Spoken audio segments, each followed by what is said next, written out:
Okay, so hello, good evening. I'm glad to see all of you here, and also we are live streaming, so I say hello to people who watch us online. My name is Oksana Mamchenkova, and I'm a project coordinator for the Europe-Ukraine desk, which is a project of n-ost, and n-ost is a German NGO and journalistic network, which is focused on cross-border collaboration. And we're here today within the Europe-Ukraine Desk project, which was launched in March last year in order to foster collaboration between journalists from Ukraine and several EU countries in order to keep Ukraine in focus of coverage in countries with which we work, which are Germany, France, Italy, Bulgaria, Hungary, and Spain. And in order to connect journalists from all these countries, to help them to know each other and to increase the number and the quality of the publications. And today we have our Kyiv Media Hub event, which is a series of events which we have in Kyiv more or less regularly, and we discuss the challenges of covering Ukraine. And today we are focused on Germany, and we will discuss how Ukraine is covered in German media over these almost now 11 years of war. And today we have we are here in Kyiv, but also we live stream our event on the Facebook of n-ost, and also our partners, which are Ukraine World, and also Media Maker and Detector Media. And we have two of our speakers today. This is Anastasia Rodi, who is a Ukraine reporter for TATS, and Vassili Golod, who is editor for IRD. Both of them cover Ukraine pretty intensely, and they have a lot to say both about the coverage of Ukraine and German media landscape, and what are the challenges they meet while they cover Ukraine. So I give the stage to our speakers. They will talk around 1 hour, and then we will have some time for your questions. So please think of them until they are speaking. Have a nice and interesting evening. Thank you, Oksana. Thank you. Thank you for coming, and thank you for invitation. We are really glad to be here, and of course it's also interesting for both of us to talk to each other, because we know our work since many years, and only for the first time we met each other offline. This is great, and maybe we will start our talk from introducing ourselves and our work. If I may ask you, Vassili, for the first time, for the first question, can you share with us your experience covering Ukraine when you opened for yourself as a journalist this country? And maybe a bit about your background. I'm very happy to be here next to you and to meet you finally in person after following your work for many years. My background is quite simple and complicated at the same time. I was born in Kharkiv. In the age of 2, my family moved together with me to Germany. This is where I grew up. This is where I went to school, where I got my socialization. My mom is from Russia. This is why I went there every year to visit my grandparents. My Ukrainian family was in Germany, so I haven't been here too often. And the first time, actually, it was a mix of a personal trip and a working trip in 2019, which is a year many people in Ukraine will remember, because it was the election of President Zelensky, who is still president and will be president for a while until... So he will stay president until you are here in country? I hope and wish for Ukraine that the circumstances soon will be that elections will be possible. Maybe he will stay, maybe not. This is a democracy; people have to choose. But this was kind of a very interesting trip for me, because I went with my father to Kyiv, to Kharkiv. He showed me places I couldn't remember, played in the flat where we lived when I was little. And I saw for the first time myself something I kind of knew and felt, which is the difference between the society in Ukraine and the society in Russia, because one very simple example, you don't have to explain to Ukrainians, but very often to German people. When I was starting a critical discussion on politics in Russia, the answer was always, look at yourself, Germany has a lot of problems, leave us alone, we know everything better. And if you criticize politics in Ukraine, people tell you 10 more arguments that are critical, and they see themselves as a problem, which was interesting. And the time I started working here is connected to this war of aggression that started on the 24th of February 22. And first we were reporting as ARD a lot from Germany. We had colleagues here, we had a lot of reporters here. And exactly 1 year ago, we officially opened our studio, which is really a historical step, because for many, many years ARD did not open bureaus. We are the biggest public broadcaster in Germany, and like many other Western media, we had an office in Moscow, still have it, but in the past this office was covering all countries around Russia, which was a historic decision back then, which also back then was maybe not the right decision. But now we have a studio here, we have 4 correspondents here who are constantly here, we have a team of producers, of cameramen, we have editors, and we are reporting actually every day on Ukraine and on things that are going on here. And I think I've spoken enough. It was a very long answer. I think we will go deeply in all these aspects that you mentioned. But maybe first, maybe you can tell something about your work, because I kind of described I'm working within a structure. It's a public broadcaster. It's a very big organization. You're working as a freelancer for different media, mainly for taz. Maybe you can describe how your work changed during the years. Yeah, thank you for this great question. Actually, maybe I will start also from my biography. I was born and raised in Crimea, in Simferopol, and actually I planned to spend all my life on the peninsula because nature is great and people were also more or less okay. But as a Ukrainian, I felt myself always uncomfortable on the peninsula, but it's another topic. Yeah, I think I want to be a professor at the university and start my research on German media landscape and the media image of Ukraine in German media. And I took the part between Orange Revolution and Euro 2012. When I was finished with my with my PhD thesis, annexation has happened. But before, so maybe in 6 months before the Euromaidan, I started visiting different German editorials to learn how they work, how they cover Ukraine. So I can analyze this work from both sides, from practical one and also from the scientific one. In 2013, I wrote my first article for the taz. So almost 12 years will be soon. And it was 9 months before the Euromaidan. I just wrote it because I was on the fellowship, something like workshop, and yes, I wrote about Crimean Tatars in Ukraine and on Peninsula. And when Euromaidan started, my frozen contact with editor back again to life.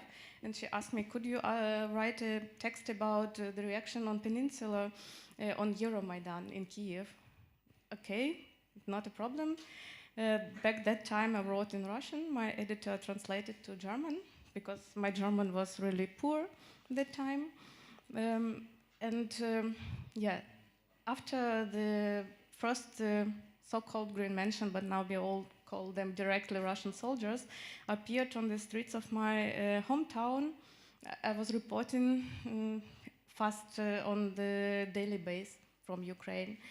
I was reporting on annexation, then I forced to leave Peninsula. I landed in Lviv, but still continued to work as a reporter. I forgot about my ideas to be a professor because it was not relevant anymore for me, and I understood that I have this power to spread message despite the disinformation and despite the narratives about pro-Russian Crimea. And I just found my power in telling the stories of people to be a witness of these war crimes back that time. In 2013, we never told about Russian war crimes on this stage. I mean, so yes, it's illegal annexation, but. I spoke directly about it, and then I started to cover a war in Donbass. Also for the Tats and other media as a freelancer. I'm till now freelancer. This is the best way for me to do my job, to make decisions what I'm covering and how. So there is no place in Ukraine that I haven't been these 11 years. Some of them are not existing anymore, unfortunately. Yeah, but I have stories from these places as well. In all of them were written for the German media. Let's maybe stay in that period of time, 2014. Back then, I was studying politics and history, and I was following the debates in Germany, especially in talk shows. You had many people there who were saying, yeah, it's very complicated, you need to see it from the start, and Russia was betrayed, and this was kind of a very common narrative in Germany. Also, there was a huge journalistic discussion between, can we call it a war or not, what is happening in Donbass, or is it just a regional conflict within Ukraine, like, again, a clear Russian narrative. How was it for you being here, covering all this, and seeing what is being discussed in Germany? Yeah, it's really challenging for me personal, not only as a journalist, but as a person who are from Ukraine. But this challenge is less changed actually, because I face this challenge every day, and I'm frustrated, to be honest. But this is the question for me also personal. Should I leave the profession because I'm so frustrated, or should I write on daily basis until this narrative will be more marginal as a narrative about the real situation? Of course, I think now we have more, it's not parity yet, but fast parity between two opinions, what we can see on the pages or on TV shows in Germany. But the second side spread it not, in my opinion, less from journalists, but more from experts, so-called experts, and politicians. I think for journalists and experts who are real experts in Eastern Europe, it's much more easy to communicate directly these messages. I think you are doing this in your job as well. You're analyzing it and just bring facts to your auditorium. Yeah. So my question would be to you as well. You already mentioned that a lot of German media wasn't presented here, only from time to time from Russia or Moscow covering Ukraine. 2015, if I'm not mistaken, Deutsche Welle opened the office here for the first time. Other newspapers tried to bring correspondence. Do you see changes that in this? Yes, you already mentioned that you opened your office. It's a great news, and I'm really happy about it. But do you see from other colleagues that there is a trend that more constant correspondents are now in Ukraine, covering Ukraine from Ukraine? Or is it still depends on the situation on the front line or political situation? It's a very interesting question. And first, I would say maybe one point. Yes, back then we had colleagues who had the studio in Moscow, but who were very often in Ukraine, who also lived here for months and were covering Ukraine very, very well, also with the help of local producers who are key for our work. And the problem was mainly that we had like parallel movements. Like you had great correspondents who were clearly, many of them understanding the situation, analyzing it very clearly, and at the same time you had a clear false balance in talk shows, in the public debate. I would argue it's better now, it changed. There is still false balance. And I think it's better for the reason because people are here.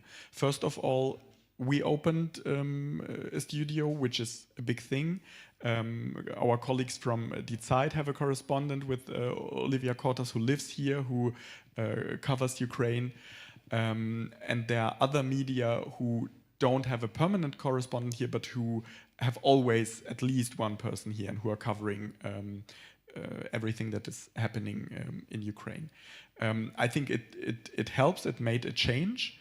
But I would also argue that there is still a difference if you have changing reporters here who come here and report mainly on things related to war. And like us, for example, or Olivia, who are living here and who also do stories that are not directly, I mean, everything live in Ukraine, everything is related in a way to war, but it's still more than just the war. The society is special, the culture is special, and people in Germany had no clue what Ukraine is before, I would even argue, 2022. And it's also part of our job as a public broadcaster to show from different perspectives what this country is about.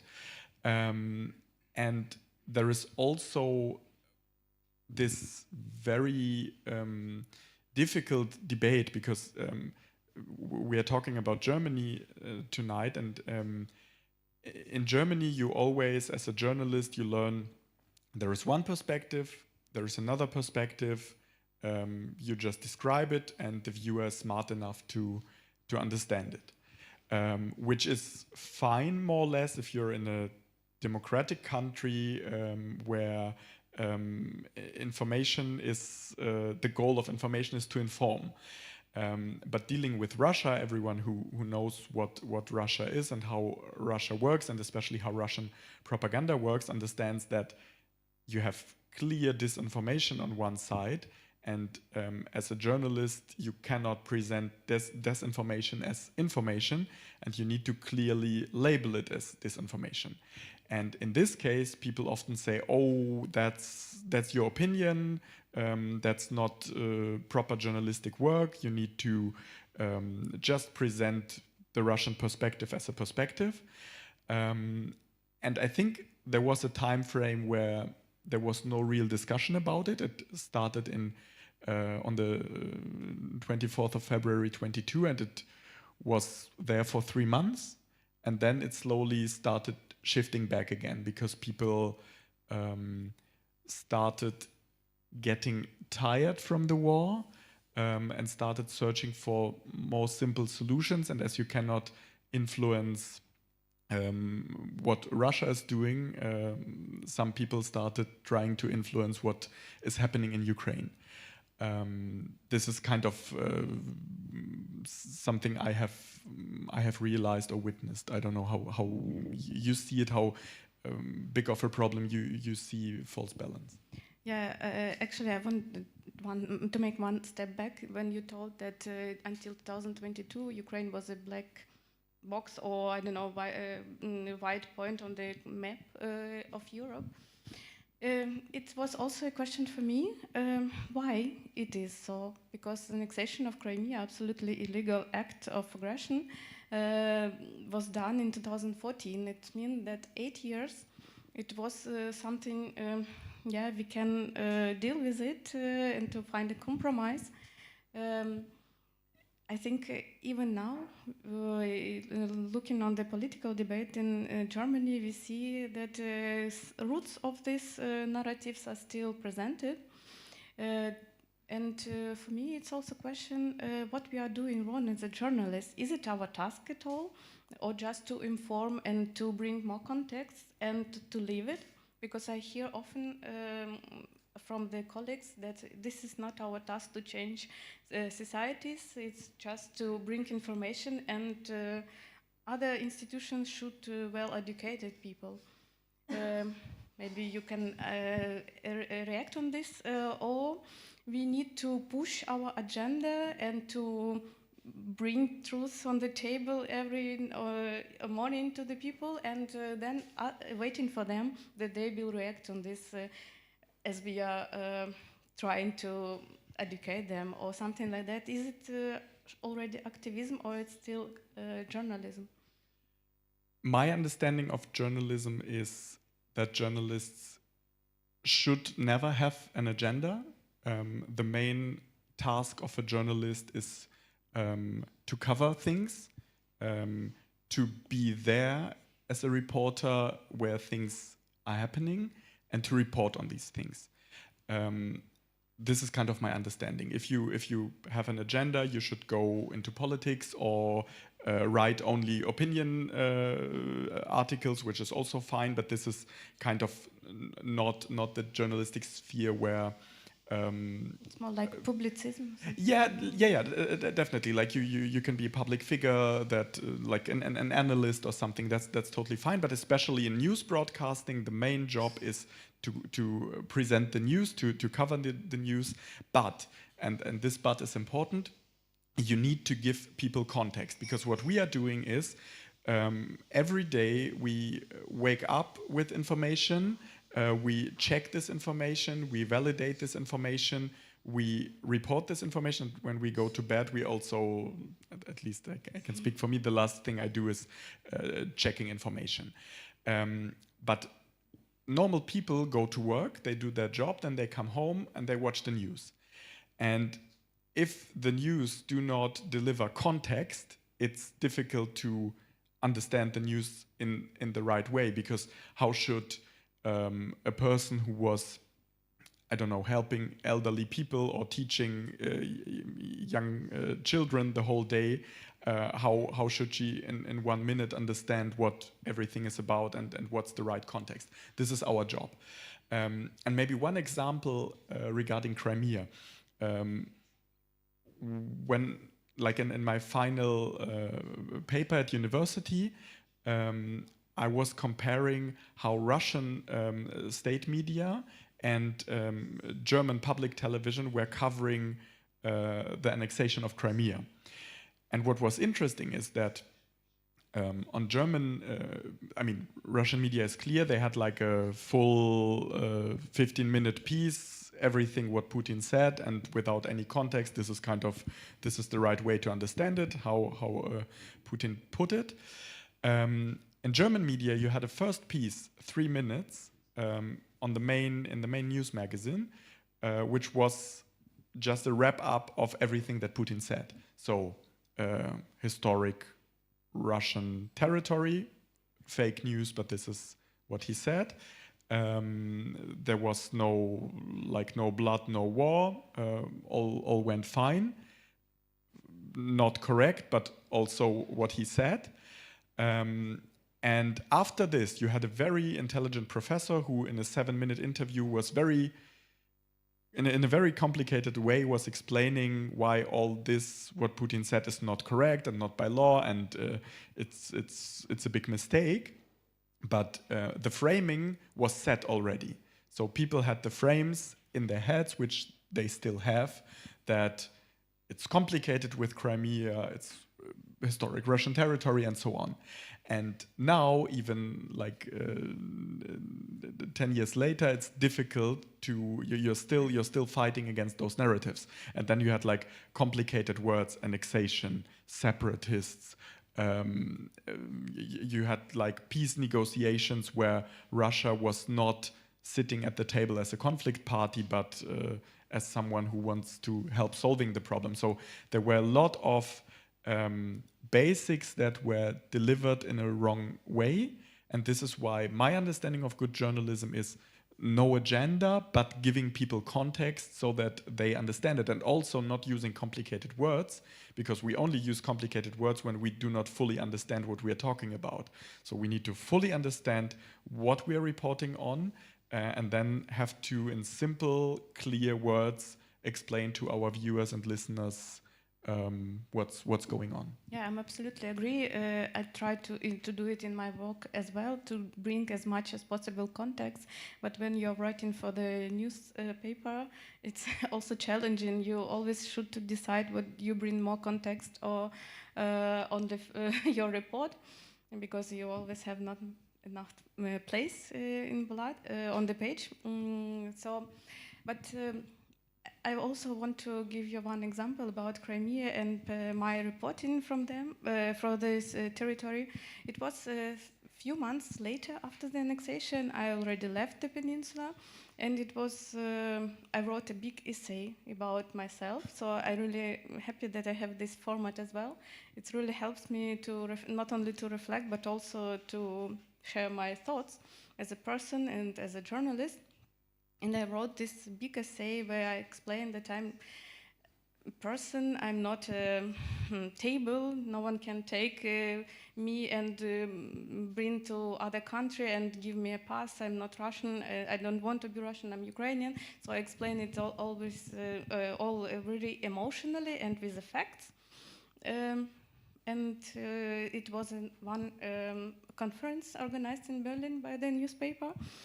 And there was also panel discussion, questions, and once again I repeat all this narrative, so my thoughts.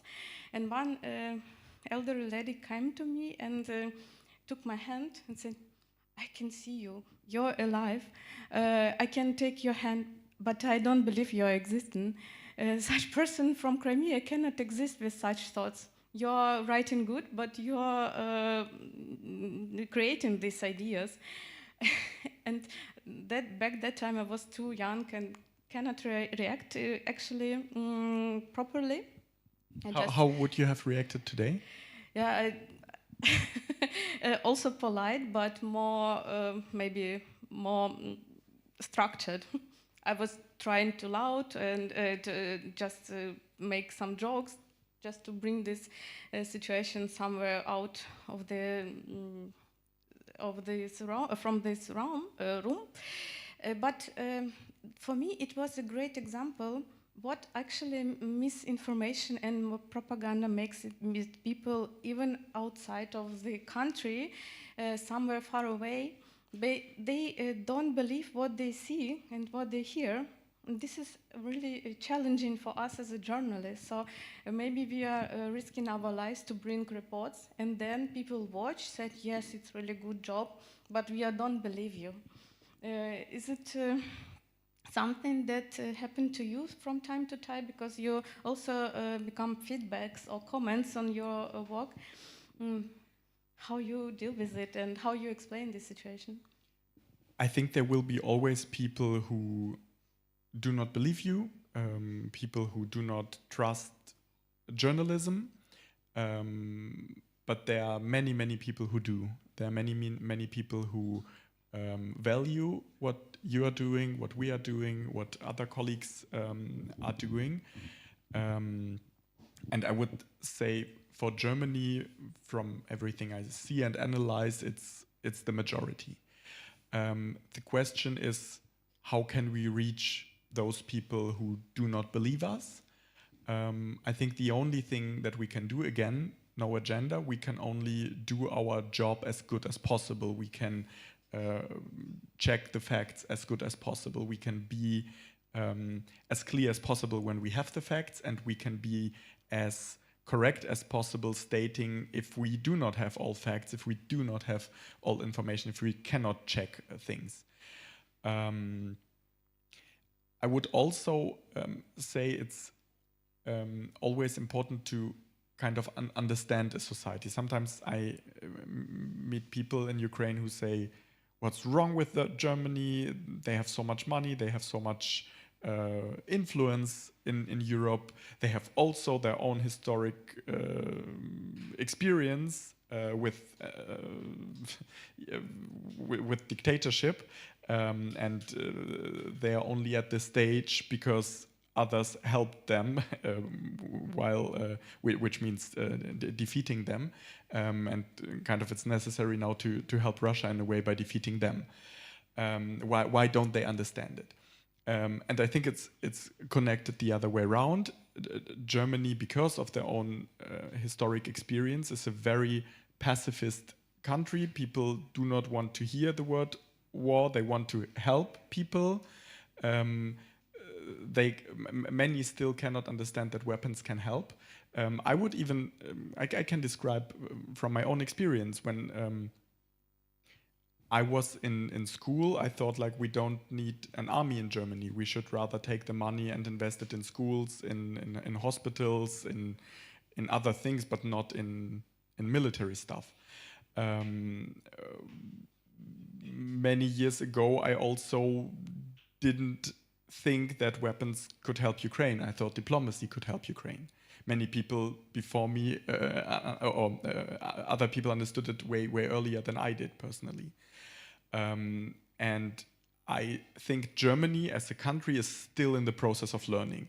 When we look back, the whole process this country went through within 2 years, from 5,000 helmets to tanks and air defense systems and other things, it's kind of huge. On the other hand, from the Ukrainian perspective, it's not enough. It's still not enough. People die every day.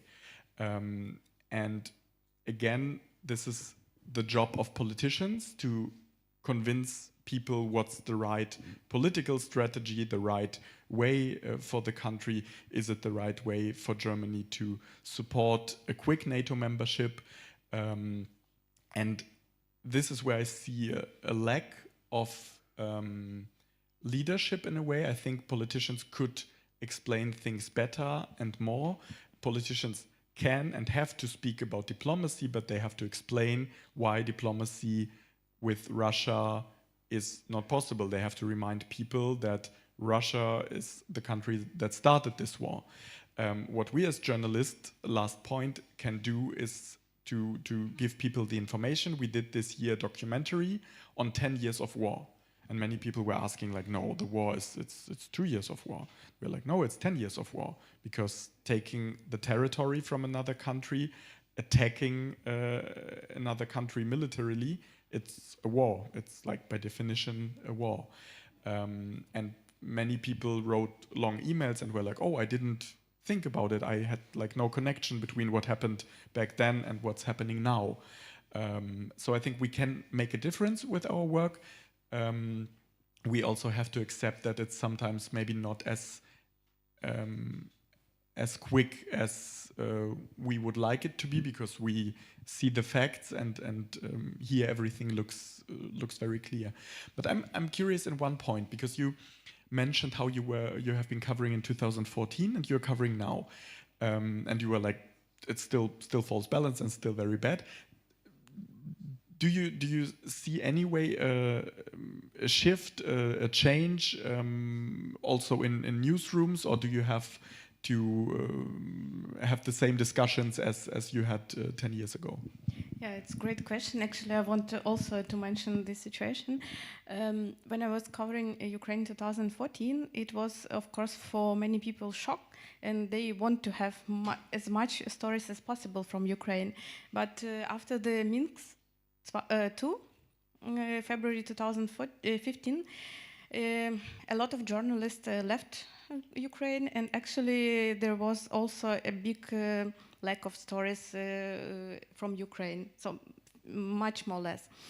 I still try to push my agenda in the way to bring stories to be published, and that back then, when the military actions were more or less frozen, yeah, I try to tell stories about people, so how they live in this condition. It was something really challenging as well, because unfortunately there are a lot of other conflicts in the world, and yeah, I often hear questions, there is a second war in Ukraine. No, it isn't second war. It was still war all these years, as you already mentioned. Yeah, people somehow forget about it. But challenging for me was what first changes. Back then, it was me and 2 other colleagues who cover Ukraine for the newspaper. Now we have constant 6 people who write about Ukraine and from Ukraine. I would say that in our editorial, we have now much more people who understand what is Ukraine and where is it. I would say 50-50 people, and it's not bad, I would say.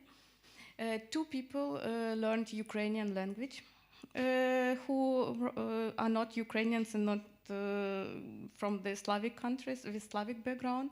They are Germans. They learned really good Ukrainian language, so it's also possible to learn this language. And I see and hear right now that Ukraine will be the topic for the generation. We need to have a good expertise in our newsroom from Ukraine. So I'm not sitting in the newsroom, that's why I only from time to time there. But they need people who will, they are common use, and when we have a good expert, then he will say, or she, yes, this is a great source, or I know where to prove, I will read Ukrainian sources, not Russian sources, or something like that. So this is what has really changed. The second point, in positive way, I also really fight for the writing for the names. Ukrainian, not only people, but cities. And it's still, you can find mistakes from the other colleagues, but it's somehow now more or less a rule. For such newsroom as it has, it's really hard to find a final person who will take decision. It's really chaotic, but still, yes, now it's like a trend to write all names really correctly, but still you can find mistakes. This is small things, technical one, but it's really important actually to see in attitudes to the topic, and this is sensibility. There is other side. In my reporting, yeah, Tats is from left spectrum from political point of view. And of course, there is also challenging when, for example, my reports from Avdiivka on one side of the page, and the second, some professor or opinion leader write, yes, we need to sit on the table with Russia, and so opposite something that I write in my report from the ground. It's challenging for me personally, but still I think it's something that we need to do it because then people can read both sides. So, unfortunately, these experts sometimes are really loud in compared to the professional journalists, and people like discuss loud people, but not this really professional work. You risk your life, you bring this story, but then reaction or discussion will be not about suffering family in Avdiivka, Pokrovsko, Bakhmut, but what said this professor from somewhere, some university in Germany. I don't want to say that all professors in Germany have no expertise or something like that, we don't need to hear them, but yes, it's happened. And I change and I choose the strategy that I will continue to publish my stories despite this fact that in the same newspaper there is really bright opinions, And I also notice how change comments under my articles, how it was 2014 from not existing person to the yes, this is a great report, we need to do more, we need to support people. It's not only about Waffenlieferung. Sending weapons. Yeah, sending weapons, but it's just on the level of people. So we now better understand why Ukrainians don't want to give up, why they really fight for this real peace, not on the paper. So there is some changes, but also a lot of challenges as well. I would even say that it's kind of an identity crisis for Germany, because if you think of Taz, it's a left-wing newspaper, and normally the position of this left-wing newspaper is never send weapons anywhere. The Green Party had as a line like we never send weapons to war zones. And both actually, Green Party and Taz have quite a clear stance on supporting Ukraine. But are there debates with, like, it would be interesting to hear, are there debates within this newsroom on that? It's not debates, it's fight. So can you give us an insight? We are only a small round. No, we are online, I cannot. So, of course, it's really fight because, you know, in summer I was 3 weeks as the deputy of my editor, and I faced with these challenges on my own. There is some crisis in Mali, or there is unexpected elections in France, but you have story from let's say Sumy, from the really hard point on the map in Ukraine. But other colleagues, no, my story is much more important than you, but you can wait, there is a war for many years, la la la. So it's also challenging to bring story really on the front page. Yes, and there is a fight. It's a fight about place, but also about the perspective. We have such a system, interesting system in newspaper, that we have not our correspondent, but authors from the different regions. They're Ukrainians and they live in Ukraine, and they bring stories in newspaper. It's also really good for readers to hear not only voices from journalists who are constantly working for the newspaper, but also journalists, but Ukrainian ones. And not all stories are really welcome from these colleagues because they are sometimes too patriotic. This criticism I hear really often, but still they are in newspaper despite this critique. So there are a lot of fight in background, no one sees it. But I think now we have so it's daily newspaper. Every day we have story from Ukraine. And I think we are still winning this fight. I think what you mentioned earlier, that a professor who, for example, says there need to be negotiations, it's a valid perspective. There are some arguments for this. There are some maybe stronger arguments from my point of view against this so far. But I think for a democratic society, it's necessary to have an open debate, but also I think facts should be always higher ranked than disinformation. And very often this is kind of a talk show problem. On the one hand, you as you said, like, hot takes are very welcome and people watch it and the ratings are high. So you have a handful of people in Germany who have hot takes on we can end this war tomorrow, which are not based on facts, but which are great hot takes to have a hot debate. But this debate is more or less the same, and actually, from my point of view, or what I hear, it's kind of boring for the viewers and also not constructive. So I think it's also a huge responsibility, especially for talk shows on public broadcasters, to invite people who are actually competent in the topic they are talking about or talking of. And another point are also these live blogs. You have editors who are responsible for live blogs on different wars and different topics. And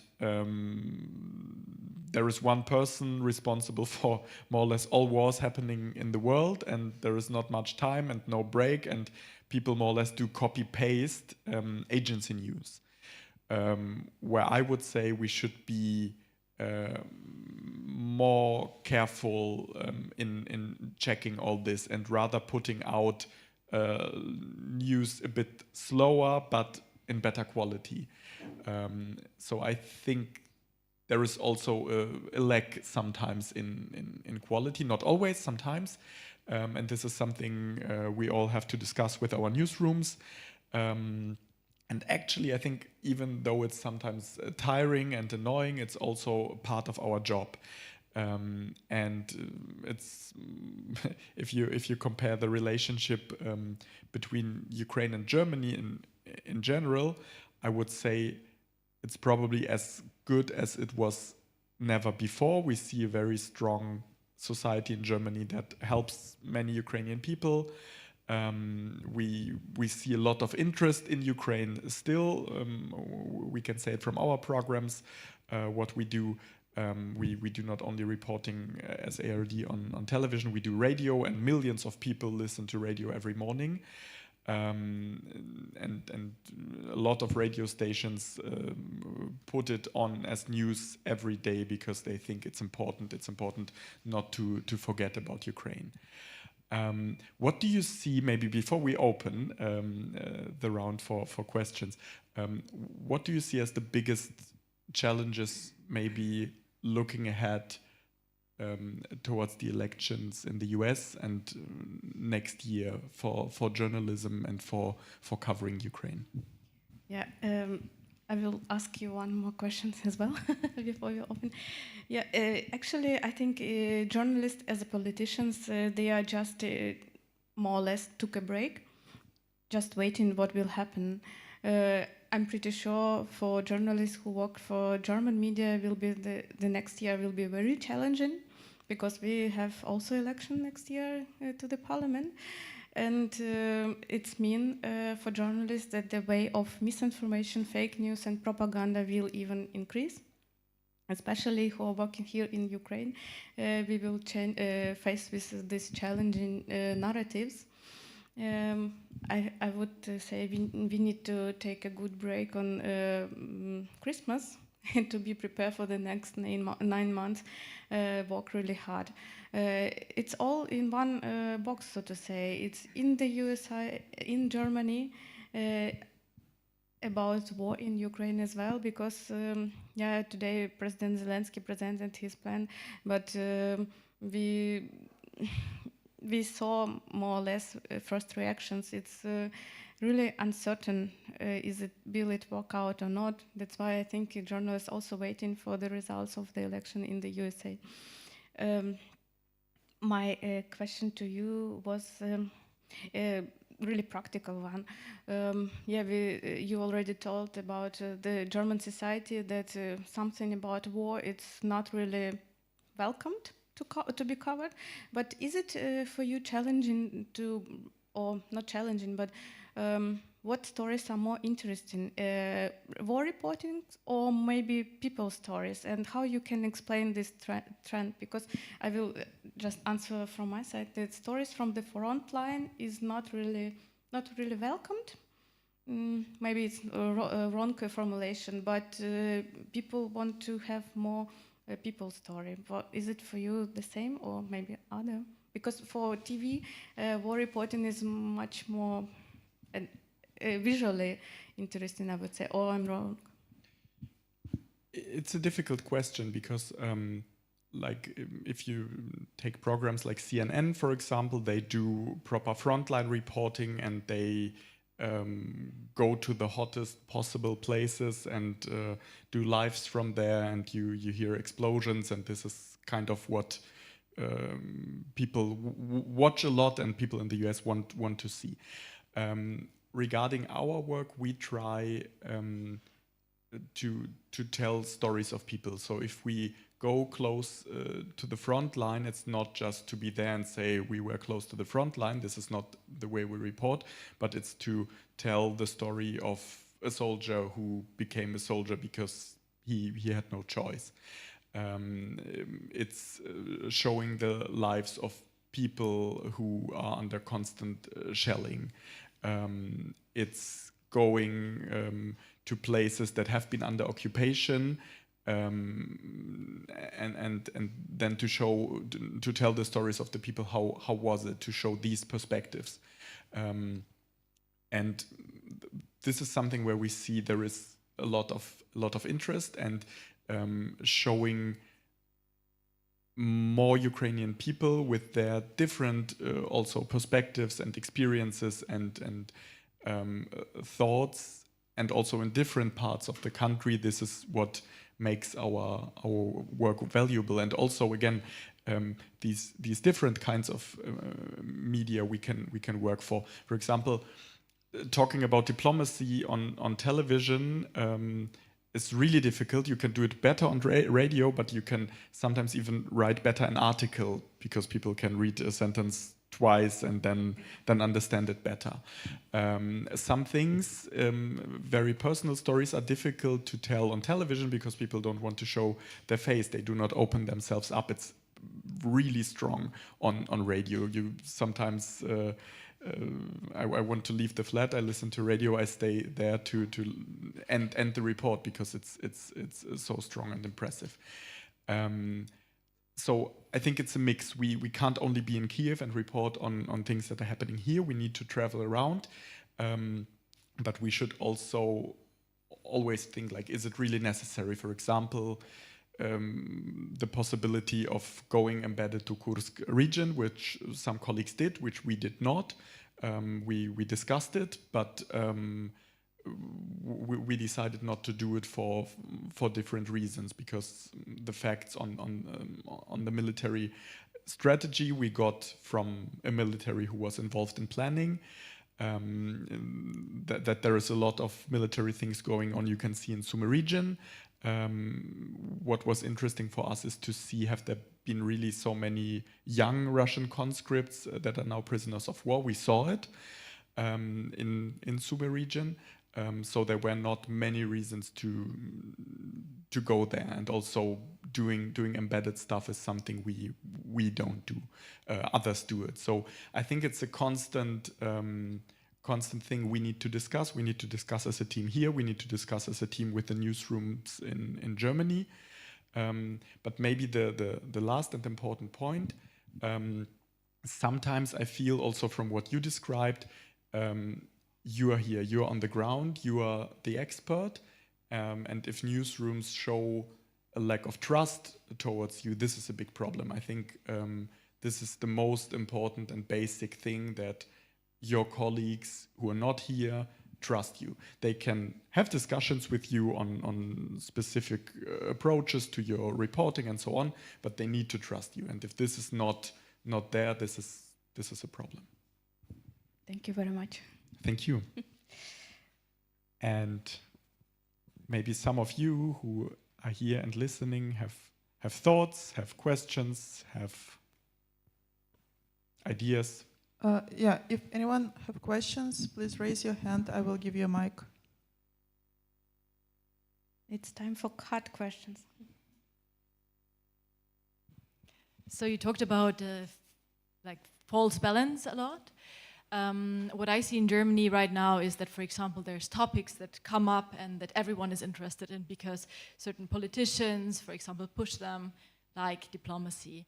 How do you deal with that when you see a wave of this huge interest, for example, for diplomacy, and I guess editors ask you, can you write articles about that, maybe 3 times in 2 weeks? How do you deal with that? Do you take this topic? Do you try to put it in a way so it's understandable what the possibilities of diplomacy are or not? Or do you try to push other topics in order to not create a certain false balance in the, how do you call it, in the choice of topics? Yeah, thank you for this question. Actually, yes, a lot of people think that diplomacy, it's like a bad word in Ukraine, but actually to put it in context, as already Vassili told, yeah, Ukraine or Ukrainian government never said that we don't want diplomacy. But to comment or to write an article on this topic, yeah, it's really good to present this actually explanation from the Ukrainian government. But from my experience, we in our newspaper really often write in comments on these topics. It's much more easier to comment than to write an analytical article. And we have a lot of editors who actually comment really pro and contra. And in newspaper, we have also this format when on one page, pro and contra comments. So people can, in this way, to open this topic, so to say. There is a lot of possibilities when you're writing, but when you're making video, I think it's much more challenging. It's a very interesting question because sometimes there are like news waves. Zelensky said that, comment on this. And then you read the speech and realize actually it's a bit hypey what the news agencies report, and he said it in a different way. And then you sometimes have to explain to a newsroom, we shouldn't really talk about it because it's far away from the facts. Sometimes the news is that big and that discussed in the country that then you just have to go live and explain very calmly what the facts are. Regarding the diplomacy question, it's interesting because from when you live here and when you follow everything that's happening, it's clear for you that not Ukraine is the problem regarding proper diplomacy, because there is a peace plan, there are different diplomatic formats, and many people are trying hard.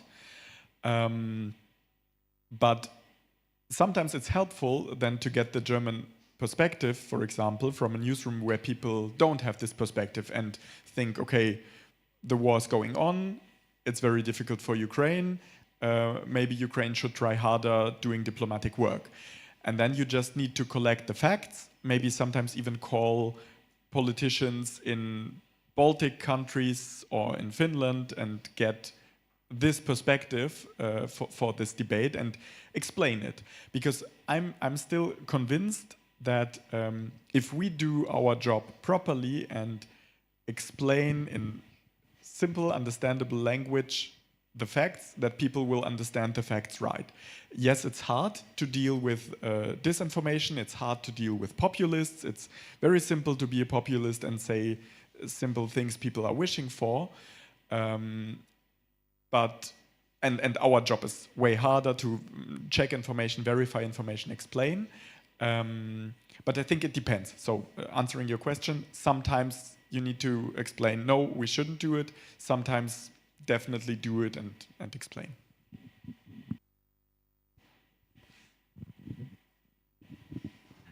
Does it change with time as the war is going on, that you have to explain more and more, not only to the viewers or readers, but also within the office?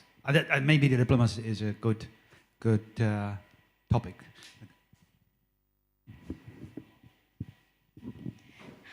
It's a really hard question. I don't know how to answer it.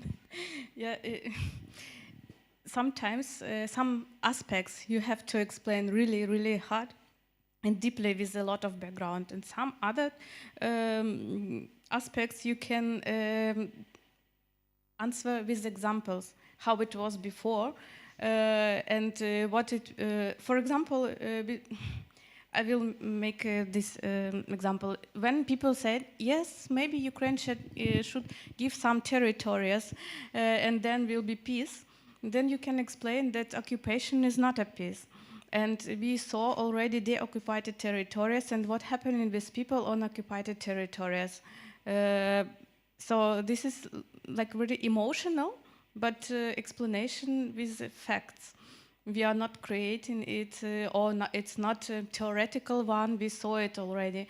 Or for example, with Minsk agreements, what actually means to have any agreements with modern Russia.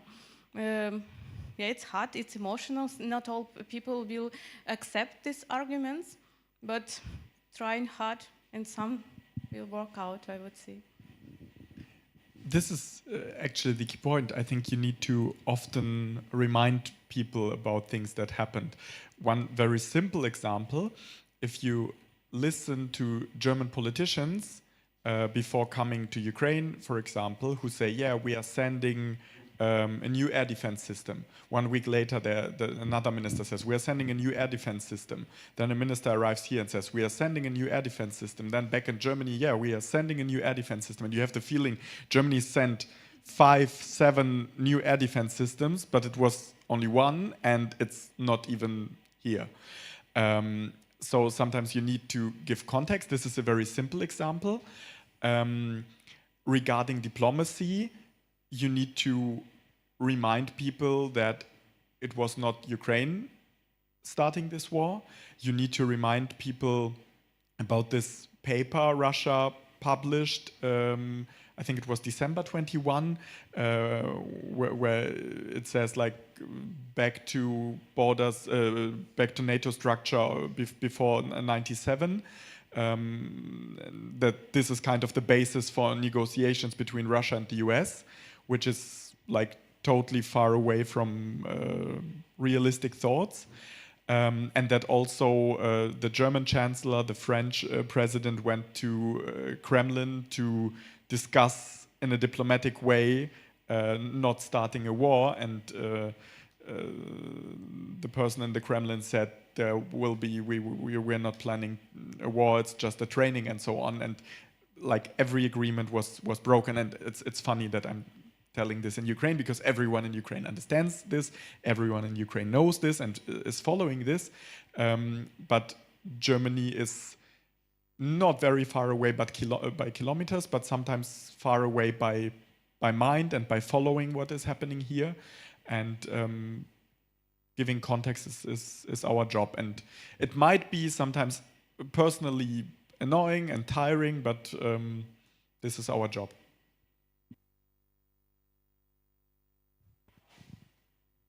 It's a bit different question. It's about your opinion, like being German and German press. If NATO is a defensive alliance, why Germany keeps on like so much against Ukraine joining NATO? And it has been like this for like ages. So I would like to hear your opinion on this stand of Germany against Ukraine joining NATO. I think it's a question for 1 hour, 2 hour election, but actually my answer, my point of view will be not really directly to your question, because there are a lot of different aspects why it is. Historical one, really Russian sympathies in German politicians, this scary from escalation. Anyway, we need to escape war or something close to war. And this is a really long list. This is what is Germany right now is, but it's also changing. Vassili already said about people who, about pacifists. Yes, it's also discredited movement now in Germany, but a lot of people who were really pacifist now, not anymore. They are for supporting Ukraine, military support. But this society is also now in changes, I would say, because there are a lot of inside problems, and this is like a sandwich. One problem on another problem, then they are cooperating with each other, then populists come in and say another narratives, then propaganda, and this is like a big salanka in head. And yeah, we see this political debate right now in Germany because all of these aspects.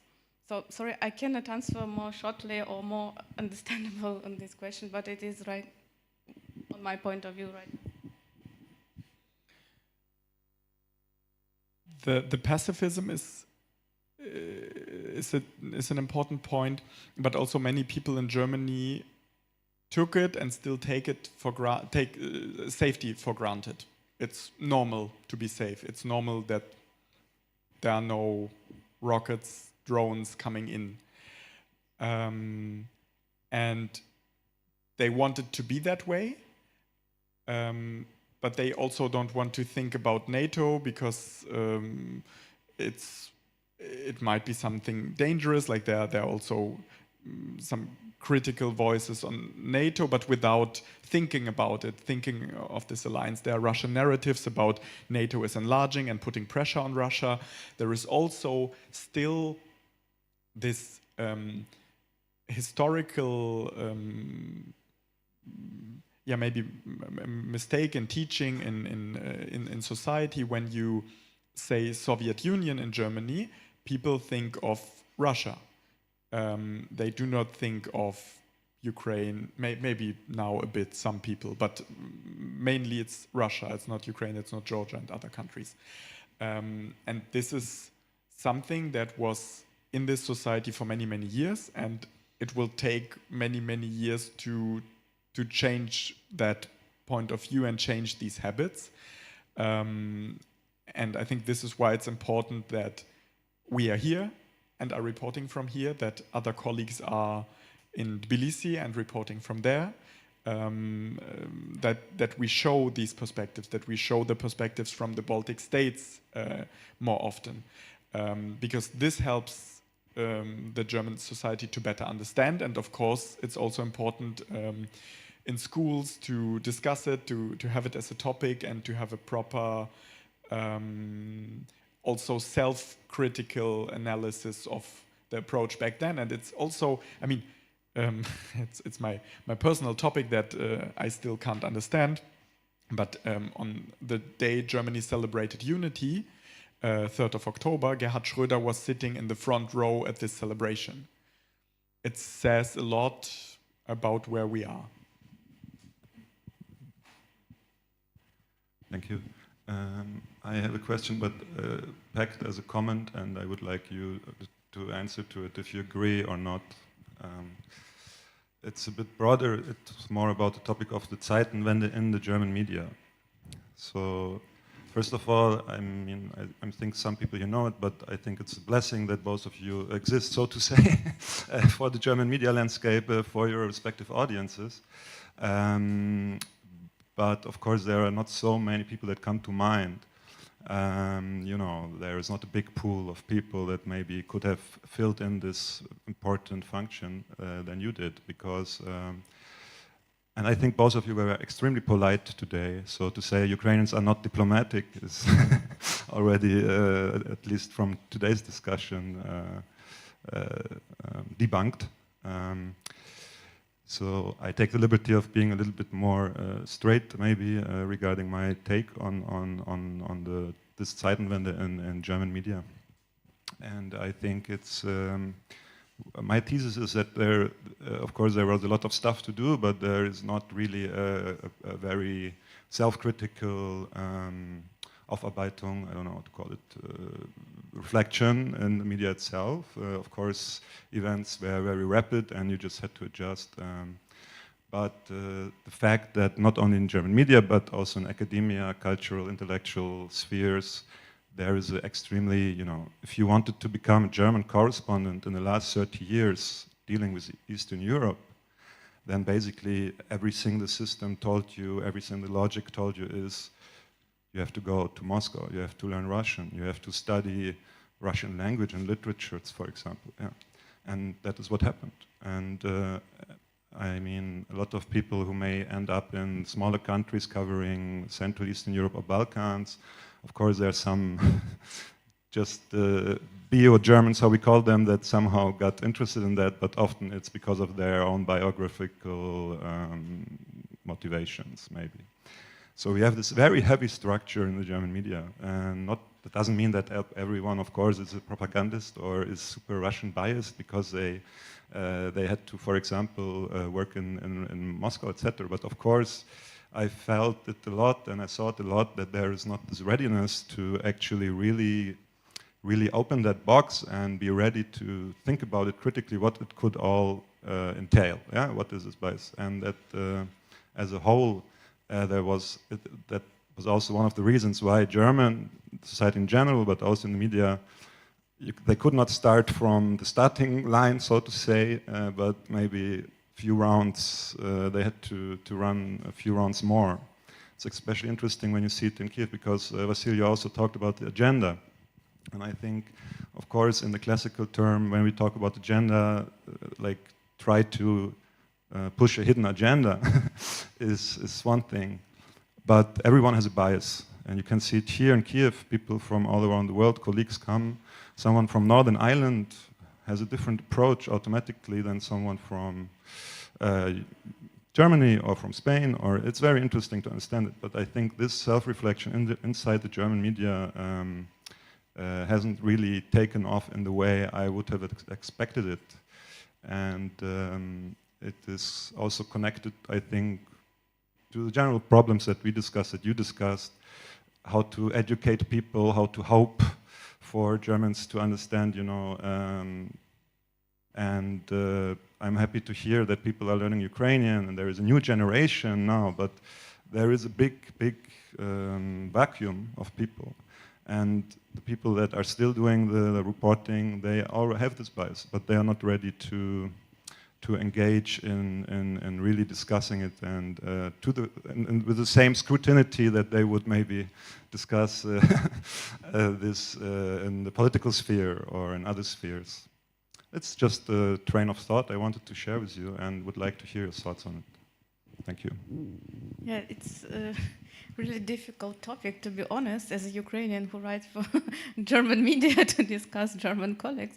But I would say that as a Ukrainian author, it's for me also challenging to report on the war in my country for the foreign media, because it's always, or not always, but really often, you're biased, you're Ukrainian, you have a proper agenda as a correspondent.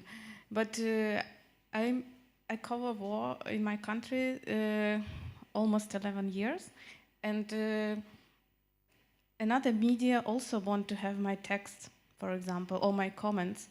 For me, it's a sign that I somehow managed to stay professional despite covering war in my country. Yes, I write comments and essays, really critical ones. But also I covering topics about corruption in Ukraine and corruption in war and problems with mobilization. So all these topics, for me, not as a Ukrainian, but as a professional journalist, is really important. It's of course not an answer on your comment, but I want to maybe show other side of the problems. So there is sometimes a lack of trust on correspondents who have, or authors who have expertise, but they are somehow will observed as a biased journalist. Yes, in all aspects we need to have changes in culture as well. Russisches Haus in Berlin still there because there are people who support or who want to have this culture. We have authors in different media who somehow still have their nostalgia about Soviet time as they were young correspondents in different republics or only in Moscow. It's a reality. So we as a new generation or more or less young generation have to do our job professionally and try to well educate our next generation of journalists. This is my personal motivation to give different workshops to young journalists and to push them to bring their voices in different foreign media. Because, yes, we know great correspondents from Western countries, but no one knows correspondent from Moldova or Georgia, because these people never had the opportunity to bring their voices in this media or to make a career, really rare. So we are in Zeitenwende, but in our own, we have our own responsibility for these changes as well, I think, each of us. 100% support for what you said. I mean, there are clear tools how to do journalism. We learned them as journalists. It doesn't say that we do not make mistakes. we are not working on our own. We have a team, we have discussions. We have discussions within our team here in Kyiv. We have discussions with newsrooms in Germany. And I think it's part of the process. And I'm not that negative like you regarding the German media landscape. I think there are great people with great expertise on Ukraine. And not only with Ukrainian background, many great colleagues from different media who come here very often. Some live here, but others come very often, stay in touch with others, check information. And I think to expect that Zeitenwende goes like this is something one could wish for, but it's sadly not how it goes. It takes time, it's a process. And this is why I think that there need to be done more bigger steps by media. I'm often critical within my own company, but I'm really proud of the decision to open up a bureau here. I'm proud of other media opening up bureaus here.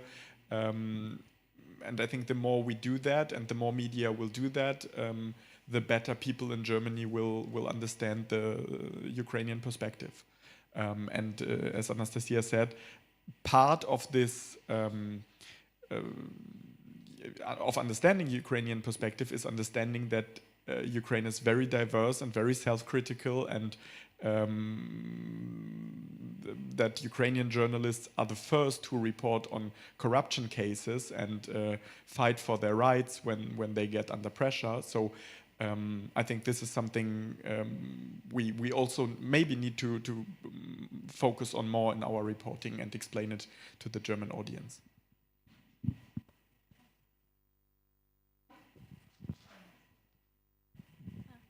In Ukrainian media society, we have a discussion that we are entering 2015 year again, when it's less and less coverage in foreign media. Do you have discussion in your newsrooms about like what to cover in Ukraine and how to cover it? Maybe it's some point it's become a step. No, it's not make sense. Maybe it's only 100 victims. No, like what's the point? Like how to cover it? Thank you.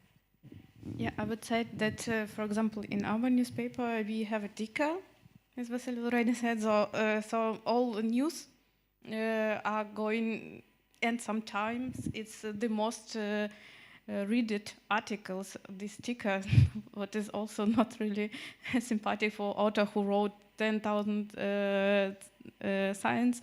Yeah, so I remember, for example, end of February and March 2022, I was doing small reports on daily basis from every explosion in Kyiv and around. Now there are too much explosions around Ukraine, and every night we know it without comments. So yes, it's always a short news. But I would also say that we have a queue of text from Ukraine. So 7 texts right now waiting to be published, big features in my newsroom, just because we have no place to put them on the page every day, because there are a lot in other countries, not only Ukraine, and we have only 2 pages, for example, for this foreign policy department. And of course, there is a interest still there, but we're trying to tell our stories through the stories of people, less only from the other aspects. So nothing new.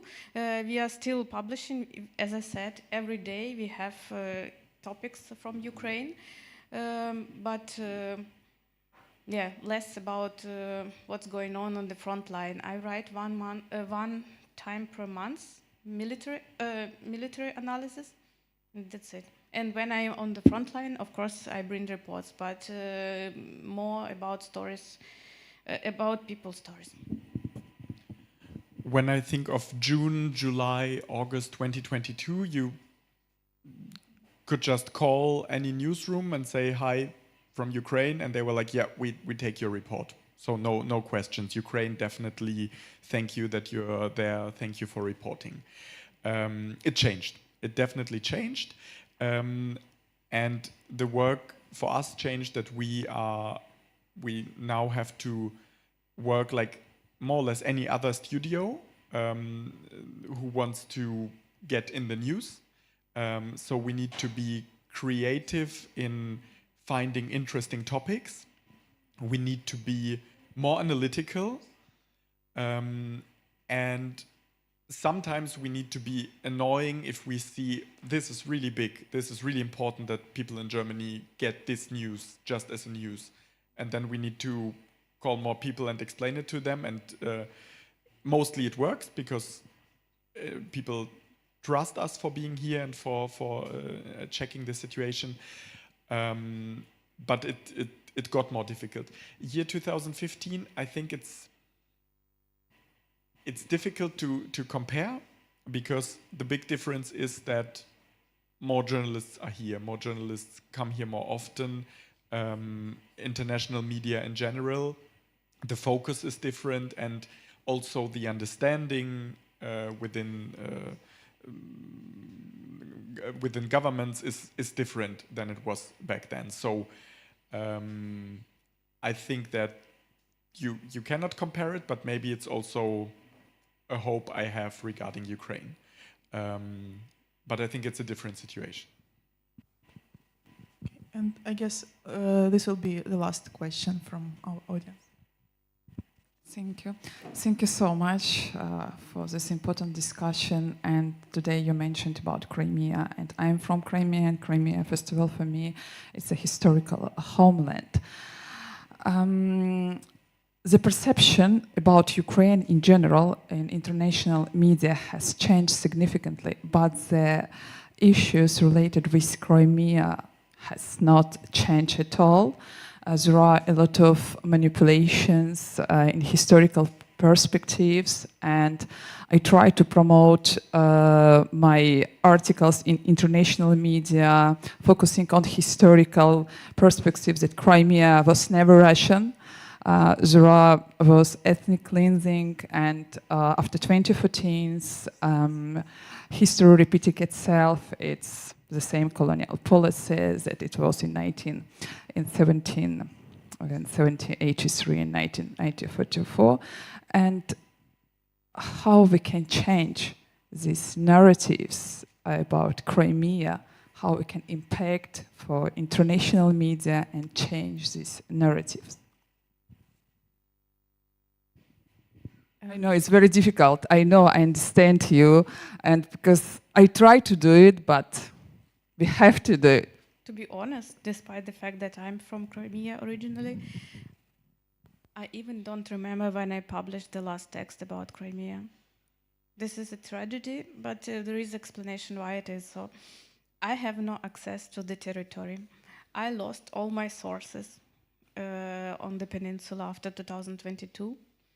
I had two authors in Crimea who wrote articles before 2022, but then they left. One guy was writing about Crimean Tatars, and the other lady about Ukrainians. And I haven't another sources whom I could trust. So for me as a reporter, it's absolutely impossible to cover the topic. I can only consume the information from the Russian sources, and that's all. So I will never do it. And if I met someone who left recently Crimea, then I will talk to this person. But still, this person is not there anymore, and I still cannot found. I didn't find the way how to deal with this challenge. We try to do regularly pieces regularly on Crimean Tatars who are here. We did as a cross-media collaboration together with radio, but I think it was also last year, a piece on kind of black box Crimea. We kind of in television showed the pictures of the military attacks on the military bases, and we talked to two people on Crimea. One person who was like used to live also in Kyiv, but is very pro-Russian, and explained that there is no way Crimea will ever come back to Ukraine. And another lady living in Simferopol who was very scared, but still open to talk to us, but with a different name and only voice, and without a picture, for good reasons. But this, the fact that there is no access, and the fact that people who have a different point of view than the pro-Russian one are, for good reason, scared to show their face, makes it different to report on it. So it is a dilemma, but I think it's important to find ways to put that topic on, to not forget the people who had to flee from Crimea and the people who are still there. But it's difficult, as Anastasia said. Just one comment from my side. As a reporter, I always think about reporting from the ground. But of course, I remember that in March, I published an interview with Tamila Tasheva and also with a family of Crimean Tatars who left Peninsula. But for me, it's something, we are reporting on Crimea, but not from Crimea directly. So yes, of course, such reports, such materials published in the newspaper, but still really rare, and always when it's something happened or some date, as 10 years of annexation. Yeah, so it's really pity for me, and I feel your pain. Any final remarks? No? Thank you for coming despite the air raid alarm. And thank you for your interest, and thank you very much. Thank you. Thanks a lot for all of you for coming and participating. I just want to let you know that we will have 2 other events very soon. On 26th of October, we will discuss Italian media coverage, and on 1st November, French media. So you are very welcome. Have a safe night. Goodbye. Thank you.